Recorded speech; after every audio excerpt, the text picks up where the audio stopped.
Perfect. So this is my patient. Her initials are KD. My husband's out of town, so she's going to help me with the pulmonary and cardiovascular assessment. So let's get started. I'm going to check out first her shoulders, make sure that she's raising as she's breathing bilaterally, which she's doing. There's no obviously signs of respiratory distress with her. She's symmetrical on her shoulders, and all of her muscles look really symmetrical also. So does her face and down through her carotid. So I'm going to palpate for symmetrical expansion. Have you breathe in and breathe out for me. Perfect. Then I'm going to go down and palpate her carotid, being careful to not do both sides at once so that I don't decrease circulation to your brain. So I can feel it pulsating. I don't feel anything out of range, anything like that. And I'm going to palpate the other side. And it feels even. I can minorly see it down on her external jugular. Can minorly see it pulsating just with my eye. I can't see her internal though at all. So now I'm going to go ahead and listen with the bell of my stethoscope. Sorry if it's cold. And then the other side.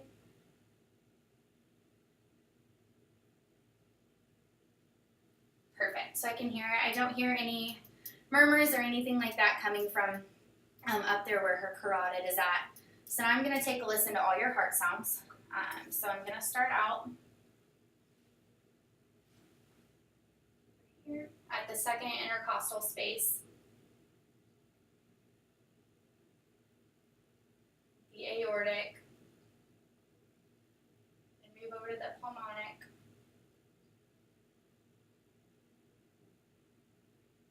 Then go down to the tricuspid. And then the mitral. Then I'm also going to listen to our apical pulse for a minute.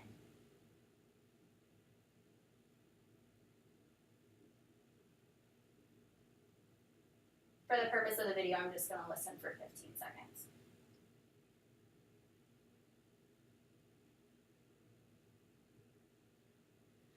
When multiply that by 4, her it was about 75. So that's what is that within usually normal range for your pulse. Okay, perfect.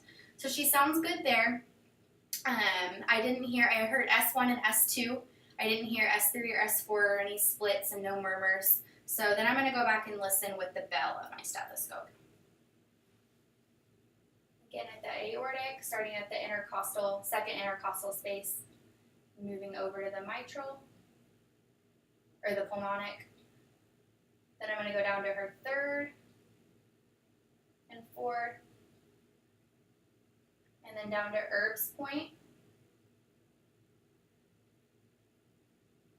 and the tricuspid, and then over to the mitral again for that apical pulse. So again, she sounds good. I didn't hear any abnormal sounds, only S1 and S2. So she sounds great there. Like I said, her rate was about 75, which she said is normal for her. So that does conclude the heart part. I listened to her, I auscultated, I palpated her carotid artery, and then I also auscultated it too. So now we'll move back up to the respiratory, which is where I kind of left off. So I already watched her and inspected her configuration of her thoracic cage. Her muscles are symmetrical, same with her shoulders. She is breathing in and out, and it's bilaterally. Like I said, I do not notice any respiratory distress with her at all. Her color is good. She is olive-skinned. She doesn't have any bluish areas around her face or on her hands or on her feet. I don't notice any swelling. She's had no chest pain, no shortness of breath, anything like that. So she should be good there. So now I'm going to listen for tactical fermentus, and I'm just going to have you say 99. 99. 99. One more time. 99.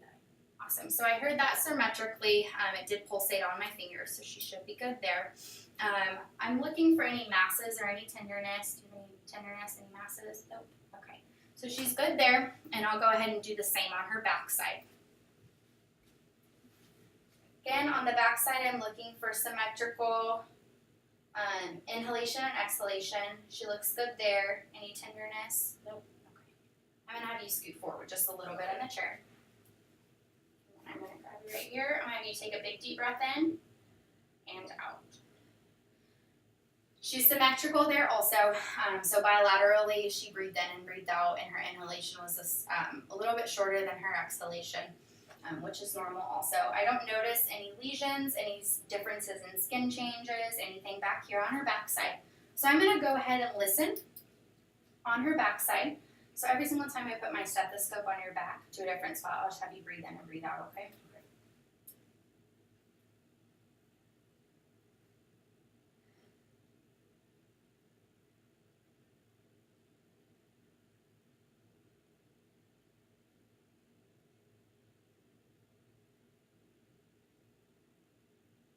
And as I am auscultating, I'm making sure to go side to side so that I can compare. And 2 more. I'm going to get down here on her lower lobes.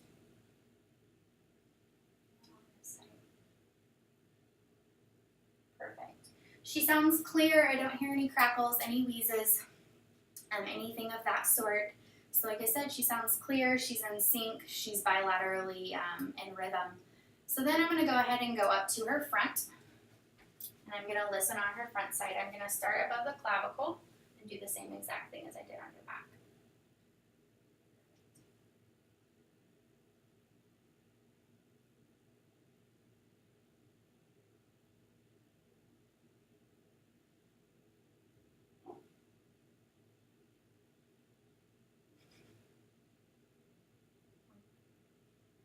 Perfect. Actually, I'm going to listen down here too, on her outer lobes on her front.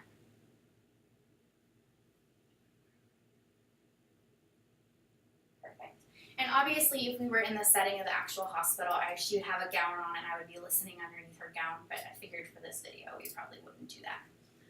Okay, so I'm going to go back to her back, and this is where I'm going to do the tactical fermentus down your back also, so that's where you say the 99. 99. 99. 99.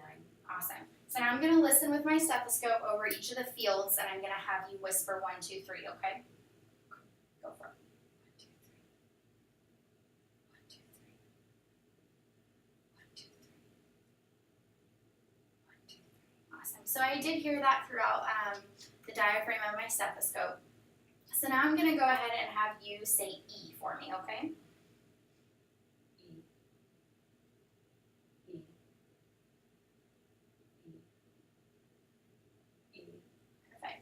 And with the egophony, wherever she said E, I didn't hear it change in my stethoscope to an A, so that indicates that she's healthy there. So we went ahead and we inspected. We did the configuration of the thoracic cage. I told you about the intercostal spaces and where I was going to listen at for the heart. I went ahead and told you about the symmetry, the symmetrical expansion, which she has. I did the tactile fermentus on the front and on the back. I looked for any masses, any tenderness. I asked her about it. I did check out her skin tone. As we went along, I percussed her posterior fields and her anterior fields of her lungs. And then I also auscultated too. And then I went about her breath sounds. Then we did all of the tests. So I believe that that completes the cardiovascular and pulmonary video. So thanks, guys.